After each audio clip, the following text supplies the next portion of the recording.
Bienvenidos a Salud en Redes, nos volvemos a encontrar cada martes un tema distinto. Hoy vamos a hablar y vamos a hacer prevención de infarto agudo de miocardio. Vamos a hablar de algunas decisiones que hay que tomar. ¿Sí? La Sociedad Argentina de Cardiología emitió un comunicado muy interesante, 10 decisiones que podemos tomar para salvar vidas, pero también quiero que tengamos la mirada puesta en decisiones conjuntas, globales, en el cuidado de la salud pública, de la salud para todos. Vamos a aprender cómo tenemos que comportarnos ante un infarto, pero también a quién tenemos que recurrir, qué sistema tiene que haber, qué redes de acompañamiento y de asistencia tiene que haber para recibir este llamado. Te invito entonces a disfrutar de Salud en Redes. Hoy, en el primer bloque, el presidente de la Sociedad Argentina de Cardiología, el doctor Sergio Barata, y en el segundo bloque, la doctora Cecilia López, nos va a hablar de aspectos psicoemocionales y psicosociales que pueden influir o no en un infarto. Bienvenidos.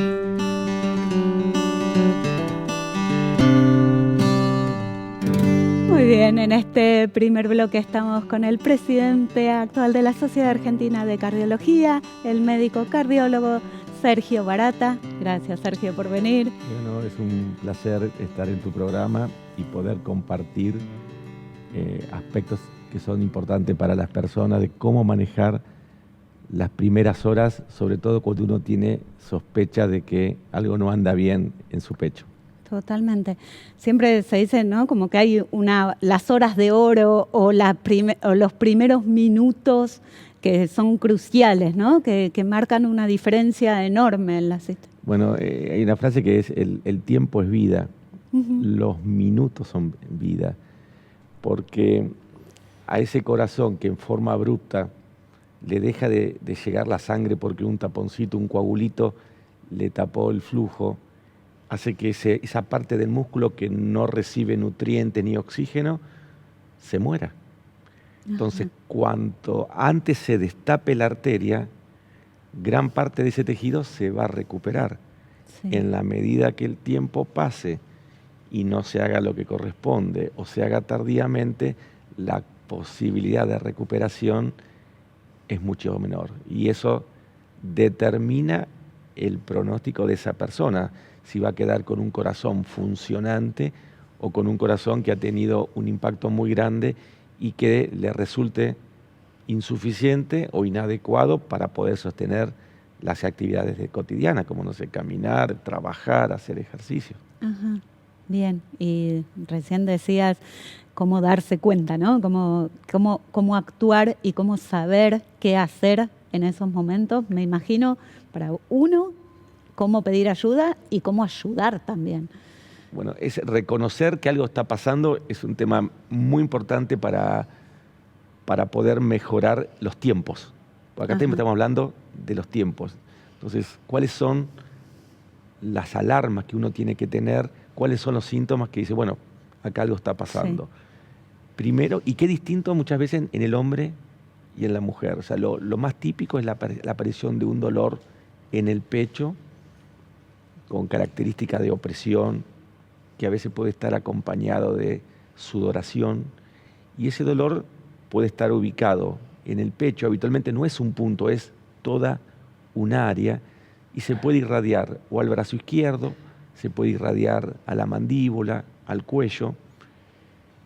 A veces puede haber una sensación de náuseas acompañante, pero eso es, y que se sostiene en el tiempo. Habitualmente no es un dolor tipo una puntada. Una puntada, no son segundos, son dolores que pueden ser minutos, y si sostienen el tiempo porque está cursando un infarto, eso puede durar una hora o más tiempo en la medida que la arteria se tapó.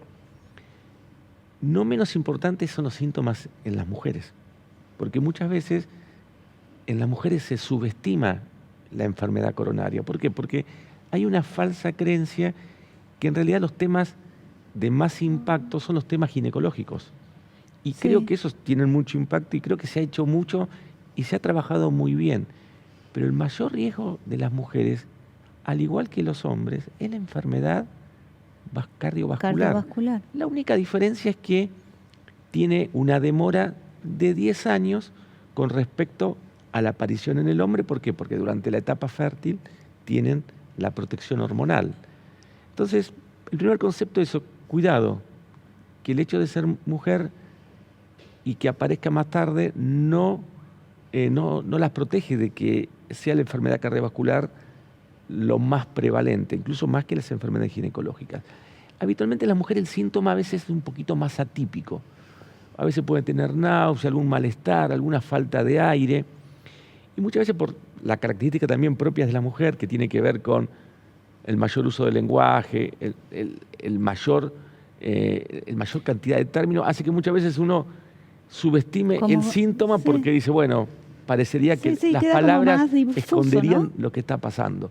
Entonces, el primer concepto es eso, tanto hombres como mujeres, estar alerta a eso. Cuando uno sospecha, el mayor error que uno observa es que diga, bueno, voy a esperar que me pase.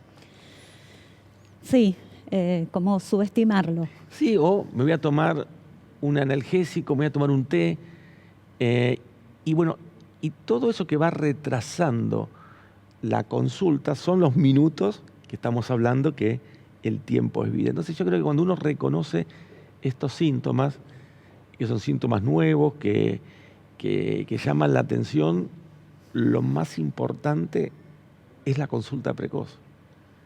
Y más vale una consulta de más que una consulta de menos, por tardía. Por eso creo que el primer eslabón para mejorar el pronóstico y poder tratarse es que la persona consulte a un servicio de guardia, el más cercano a su domicilio, donde le puedan prestar la atención. Y me imagino pedir, perdón que te interrumpa, pero me imagino, estoy pensando, una persona que tiene como la sospecha de que está sufriendo un infarto. Se empieza como a realimentar el cuadro con los nervios, con el miedo, con cómo voy. Creo que ahí es fundamental poder como pedir ayuda y que otro lleve la situación adelante, ¿no? No manejar, no tomarse un auto, no salir solo. Por eso es importante si uno está acompañado o no. Si uno está acompañado, bueno, hay que llamar a alguien que esté en la casa como para que llame al 107. Aunque sea la guía por teléfono, en general cuando uno llama a la asistencia médica hay una guía, hay un acompañamiento. Sí, por suerte en Argentina eso funciona muy bien. Sí. Hay que llamar al 107, que es el SAME, y ellos a partir del llamado ponen en marcha todo el operativo. Después, si uno está solo, con más razón hay que llamar a algo al 107 y tomar el recaudo de que las personas puedan entrar. Porque si uno está encerrado, después tiene el problema de poder entrar. Entonces el primer punto es llamar y dejar la puerta abierta, como para que ni bien llegue la asistencia, el acceso no sea... Y no trasladarse. No. La idea es poder llamar a la emergencia, que la emergencia venga precozmente y que ese traslado sea el traslado médico. Los problemas que se plantean es que muchas veces en este tema de llegar tarde, muchas veces el problema está en la consulta tardía, otras veces también está en el nivel de precocidad con que el servicio de emergencia llegue al domicilio y de allí haga el diagnóstico o la sospecha de diagnóstico y lo traslade al centro donde se va a dar el tratamiento, y finalmente después está la rapidez con que ese centro en el cual entró ese paciente rápidamente implemente las medidas acorde para acortar todos los tiempos. En eso creo que están trabajando bastante, ¿no? La Sociedad Argentina de Cardiología, de hacer redes provinciales y como descentralizar los centros de asistencia. Bueno, en eso nosotros primero tenemos guías para que los gobiernos provinciales, municipales y nacionales tengan como referencia de cómo organizar las redes. Y por otra parte, la sociedad tiene un grupo de trabajo que gratuitamente asesora a los distintos gobiernos para que la puedan implementar. El problema es que la decisión de implementar una red es una decisión de cada sistema de salud. Y en la Argentina hay lugares donde trabajan muy bien en redes y hay muchos lugares donde la red es desorganizada, no hay una red estructurada. Entonces las personas no siempre reciben este tratamiento que es destapar la arteria, ya sea dándole un medicamento que disuelve los coágulos o a través de un catéter que la destapa. Se puede hacer angioplastia, se llama, ¿no?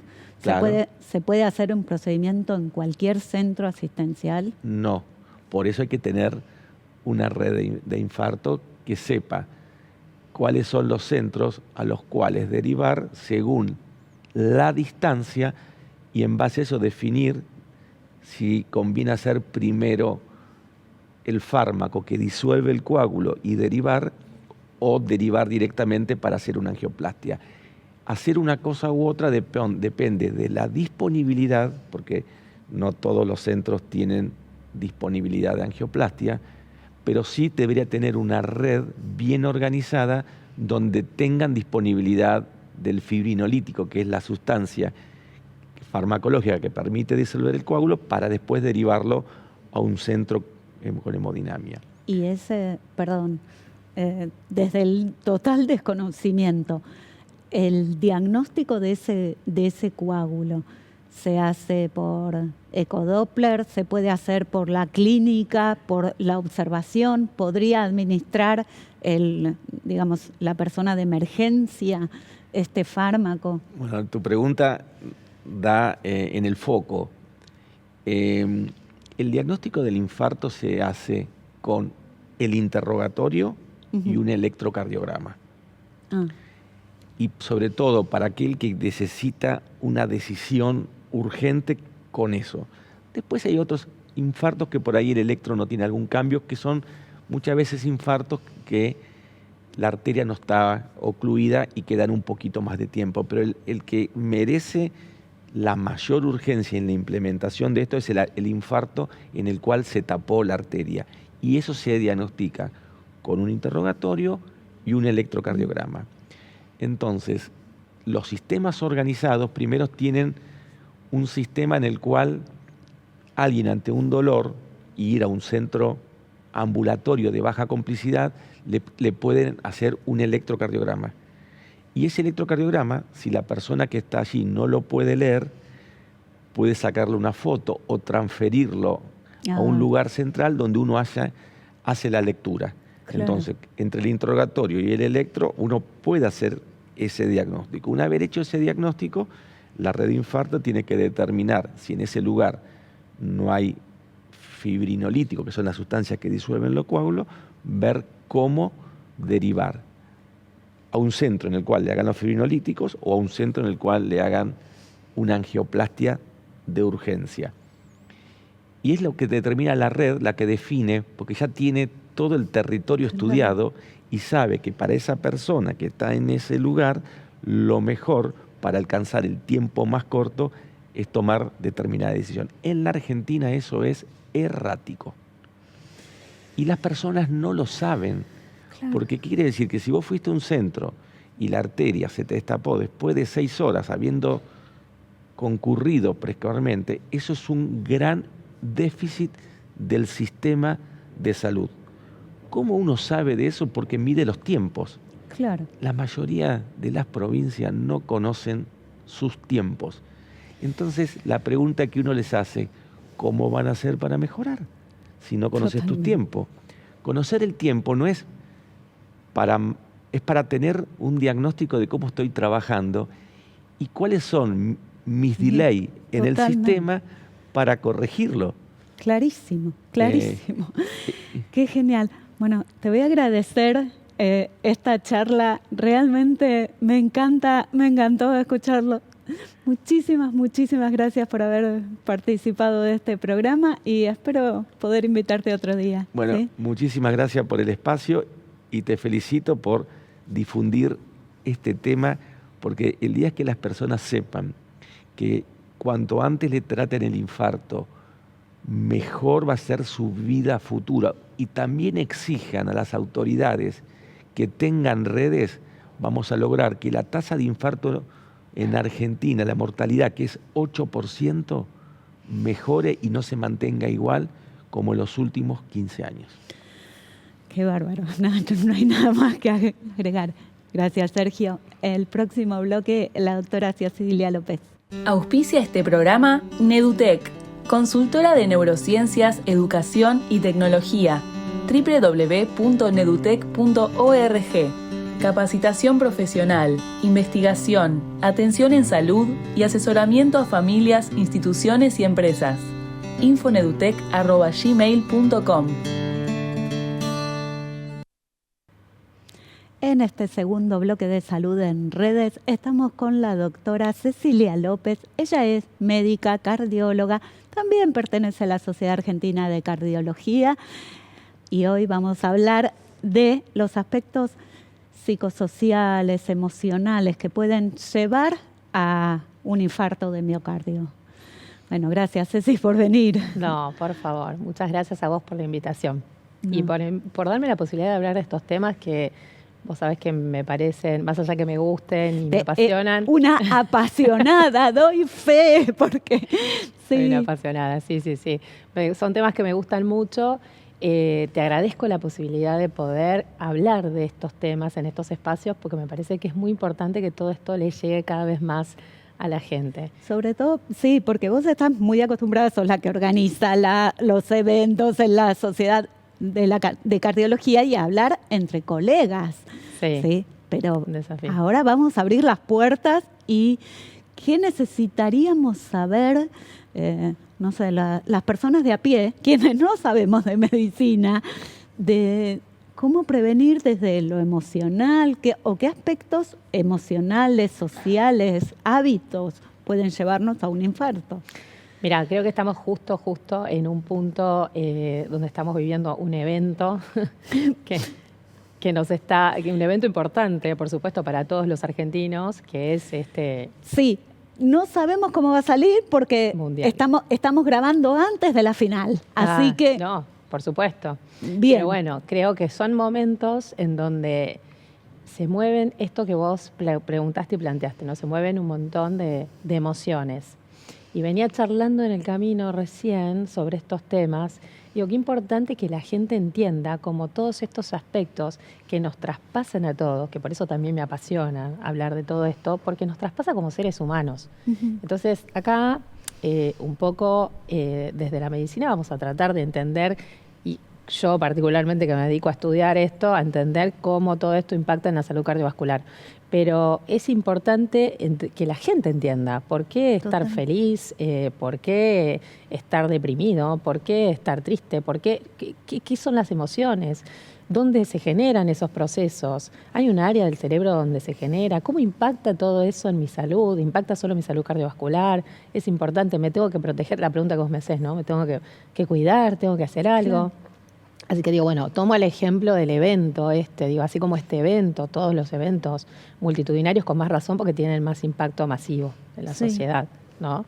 Pero bueno, lo que hacemos nosotros para que la gente un poco entienda desde el Consejo de Aspectos Psicosociales, cuando hablamos de aspectos psicosociales, lo que estamos diciendo, no estamos hablando de algo blando hoy con la ciencia. Hoy ya podemos decir, estos son aspectos que tienen una explicación neurobiológica. Totalmente. Que tienen un impacto neurobiológico. Hay áreas cerebrales que se ocupan de hacer un procesamiento emocional de todo eso que nos pasa a nosotros. Estas áreas emocionales toman esta información del entorno, más todo nuestro componente interno, que tiene que ver con nuestras memorias y todo lo que vivimos en nuestra vida personal. Y entonces toda esa información, que es en realidad como un resultado empaquetado, ¿no? Que la computadora cerebro toma como salida, va a decir, bueno, este resultado ahora se lo comunicas al cuerpo. Exacto. Entonces eso lo hace a través del sistema nervioso que se llama sistema nervioso autónomo. Ujú. Y a partir de ese sistema nervioso llega a los distintos órganos y tejidos. Y ahí es donde el aparato cardiovascular es te diría, no es el más sensible, pero es el más directamente afectado. Vos sabés que desde el psicoanálisis, ¿sí? Sí. Desde otra mirada distinta, pero yo creo que complementaria, ¿sí? Algo que en lo que se machaca siempre es que cuando decimos, bueno, un síntoma aparece en el cuerpo, Sí. debe ser fundamental que algo en el cuerpo, algo físico pase con ese órgano para que dé lugar a la emocionalidad. Que tienen que unirse las dos cosas. No es que, bueno, cualquier persona que esté angustiada, que esté deprimida o que esté nerviosa va a tener un infarto. Tiene que haber algún canal, alguna vía, y creo que es a lo que te estabas refiriendo. Sí. Un poco esto tiene que ver que me encanta. Cuando yo hice la maestría en neurociencias y Sí. estudié todo eso, me encanta todo este conocimiento previo que trajo Freud con todo, esa limitación que había de la ciencia en aquel momento, Claro, sí. y que hoy podemos entender cuáles son las áreas del cerebro que están ocupándose de qué y cada cosa a la cual quizás él se refería. Tremendo. Entonces, esta historia de vida, lo que nosotros vamos viviendo desde chiquititos, ¿no? Ujú. Tiene que ver con una información que se va guardando en el hipocampo. Y el hipocampo es un área del cerebro que además está muy vinculada y que de alguna manera forma parte de todo lo que se conoce como circuito de procesamiento o circuito encargado del procesamiento emocional. Entonces, acá es donde todo lo que nosotros vivimos y cómo lo vivimos va quedando guardado y se vincula a todo el resto de información que vamos tomando del entorno del medio. Y que por supuesto en ese intercambio después aparece ese resultado final. Por eso lo que vos viviste en tu historia de vida no va a tener el mismo impacto viviendo una misma realidad que en mi caso o en el caso de cualquiera de las personas que estén acá o que nos están escuchando del otro lado. Perfecto. Acá está de alguna manera la individualidad. ¿Está Exacto. bien? Pero lo interesante es saber que igual, aunque existe una individualidad del cómo vivimos nuestra historia de vida, igualmente existe una respuesta biológica que para todos es la misma. Entonces la vía, el circuito de respuesta es el mismo. Ujú. Entonces acá hay un abordaje importante, sobre todo terapéutico, Sí. para decir, bueno, vamos a regular esa respuesta. Porque el circuito va a mandar una respuesta desde arriba hacia la periferia que va a ser la misma para todos, porque forma parte del formato del ser humano. ¿Está bien? Es la biología del ser humano. Pero ¿cómo yo puedo cambiarte a vos como vos viviste y grabaste? Bueno, eso lo harás en terapia, con las distintas herramientas terapéuticas y con más o menos tiempo y de manera individual cada uno. Pero puedo ayudarte a poder gestionar hoy esa respuesta periférica que vos tenés, y la respuesta es sí, y acá aparecen algunas herramientas donde nosotros ayudamos, proponemos, quizás no desde el consejo, cómo ayudar a regular ese sistema nervioso autónomo que está respondiendo como de manera exagerada. Totalmente. A ver, estaba pensando, habitualmente los aspectos psicosociales suelen ser como minimizados, ¿no? Sí. En general, Sí. y en la medicina ni hablar, pero la gente en general dice, bueno, como si uno pudiera manejar el estrés, pregunto yo, ¿no? Como si pudieras manejar una emoción, Sí. ¿no? A ver, es muy difícil, no es un dato menor que una persona esté angustiada, que esté ansiosa, que esté estresada o que tenga trastornos del sueño. Sí, sin duda, sin duda. Te digo, mira, ayer charlaba con una paciente en el consultorio que además ella es psicóloga. Ah. Así que era una charla donde se abrió un espacio de intercambio de esto que vos me estás planteando, porque quizás ella con todas las herramientas y el conocimiento igual tiene una vida, una familia, una nena, un trabajo, Claro, sí. se desborda. A ver, Entonces, no te y enseñan yo a vivir en la facultad. Exactamente, y no se trata de salirse de un formato desde afuera y decir y explicarle al otro con el dedo cómo hacer. No, es entender que todo esto nos traspasa a todos. Entonces, ¿cómo hacemos? ¿Cómo hacemos para? Porque no es ir a cambiar eso que a mí me pasó en mi historia de vida ya de manera inmediata, ni tampoco justificarme y quedarme en ese relato, porque tampoco hago nada. Claro. Pero sí, hoy, conociendo esto, lo que me parece fascinante es que neurocientíficamente, es decir, la ciencia ya hoy aporta esta claridad y al conocer todo este circuito, nosotros podemos ir a operar en diferentes partes de ese circuito. Y la forma más directa es operar en el circuito periférico. ¿Qué es el circuito periférico? Es la respuesta, para que la gente entienda que nos escucha, es como si fuera el cable que trae la información desde la workstation, la estación de trabajo del cerebro, donde se elaboraron todas las respuestas, digamos, la respuesta de todo esto que yo estoy viviendo, y que va a bajar esa información hacia el órgano intestino, hacia el órgano corazón, hacia todos los tejidos, el que ustedes quieran, y esa respuesta va a estar mediada por el sistema nervioso autónomo. Es un cable, ¿está bien? Un cable, como yo digo, un cable gordo negro que adentro tienen 2 cables, además, un verde, como los cables de electricidad, un cable verde y un cable rojo. Entonces, esa información tiene que bajar siempre bien armoniosa. La misma intensidad por el cable rojo y la misma intensidad por el cable verde. No sucede así cuando estamos estresados, cuando estamos como con esta situación donde estamos demandados con esto, tenemos que resolver aquello. Yo para llegar también acá tuve que correr. Bueno, ¿cómo regulamos eso? Porque se presenta en nuestra vida. Es regular este cableado, este cable rojo y verde. El cable rojo nos está haciendo, dale, corre, porque no llegás. No es el que nos está poniendo en alerta todo el tiempo. Es el recuerdo en el viejo formato de corramos porque hay un depredador. Totalmente. Aparece un león y salimos corriendo. Bueno, entonces hay herramientas para bajar la intensidad de esa respuesta y hay herramientas para potenciar el otro cable que es el verde. ¿Y qué nos dice el cable verde? Está todo bien, tranquila, llegás, no pasa nada. Muy bien. Escuchen a la doctora Ceci. Ceci, muchísimas gracias. Quedó clarísimo. Me encantó. Me queda la imagen de los cablecitos. Es re gráfica. Muchas gracias, Ceci. Le vamos a agradecer también al doctor Sergio Barata y nosotros nos vamos a encontrar el próximo martes a las 18 horas.